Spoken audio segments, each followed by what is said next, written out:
everyone. Welcome to On the Money. I'm Becky Quick. From Uber to Etsy, the gig economy keeps getting bigger. AOL co-founder Steve Case on future startups and how to ride the third wave of technology. Making it happen in Motown. Small businesses leading a Detroit comeback. Meet the entrepreneurs revitalizing a proud city.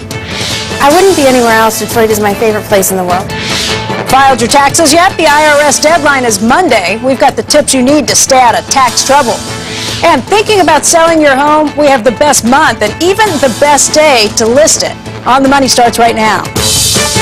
This is On the Money. Your money, your life, your future. Now, Becky Quick.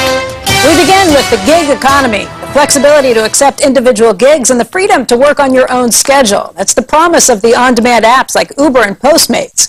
Others, though, warn that the sharing economy leaves workers without a safety net, benefits, or employee protections. That is our cover story. If you've ever hailed an Uber or Lyft, rented out a room on Airbnb, or ordered a craft on Etsy, you participated in what is known as the gig economy, people getting paid for goods and services sold on a digital marketplace. More than 90 million people in the United States have bought something in the new sharing economy, and about half that number, 45 million Americans, have worked in the gig economy.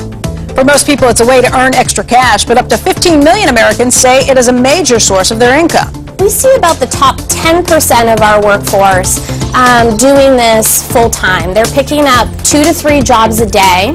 They're making upwards of $7,000, $8,000 every month. More than 70% of gig economy workers say they love working in the industry, but along with the freedom and flexibility of on-demand work comes a growing concern about worker protections. Most digital marketplaces classify their workers as independent contractors, meaning companies don't offer benefits like sick pay or pay payroll taxes. And that's led to threats of more regulations and lawsuits. Uber is fighting a class action suit in California claiming drivers are actually employees, while other startups like grocery delivery app Instacart are allowing some workers to switch from contractors to employees. Joining us now is Steve Case. He put America on the internet when he co-founded AOL. Now he's the founder of venture capital firm Revolution in Washington, D.C., and a leading voice in shaping government policy on entrepreneurship issues. He's also the author of a new book, The Third Wave. And Steve, thank you so much for joining us today. Great to be with you, Becky. You know, there's definitely a trade-off when it comes to the gig economy, and it's something that has come up pretty frequently in the presidential election this time around. What do you think? Are gig economy jobs good or bad for the American worker?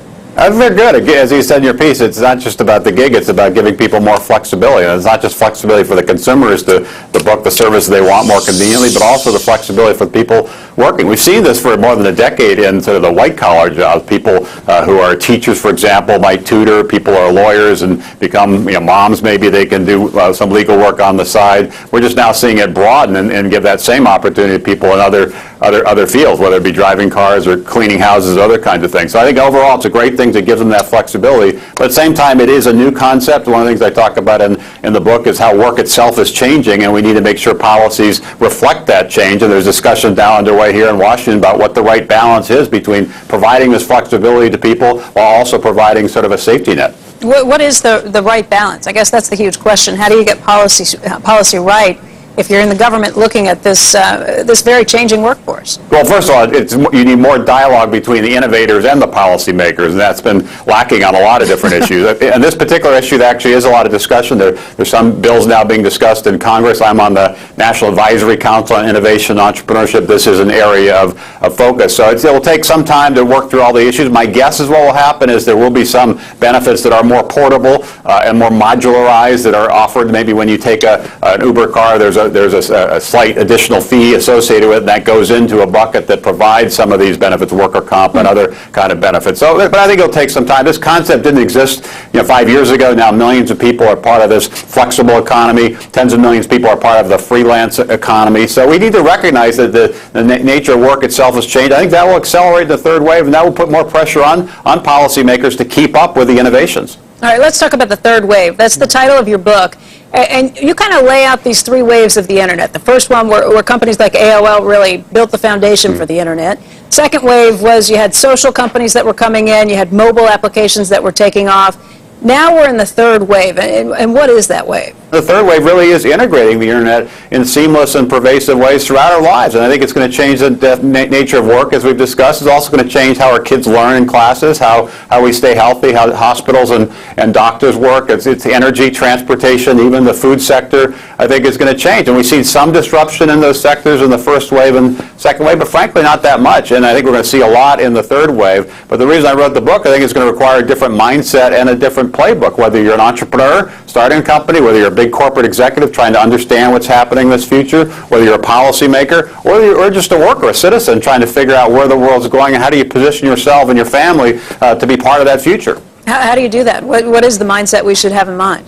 Well, first of all, you have to lean in the future. You can't just focus on where things are. Wayne Gretzky, the hockey player, people say he was a great hockey player because he focused on where the puck was going. I think all of us have to have some sense of where the puck is going, and so how do you position your life, your career, or your company, your organization to be part of that. Second is try to understand what's happening in those areas, particularly if you're a large company, kind of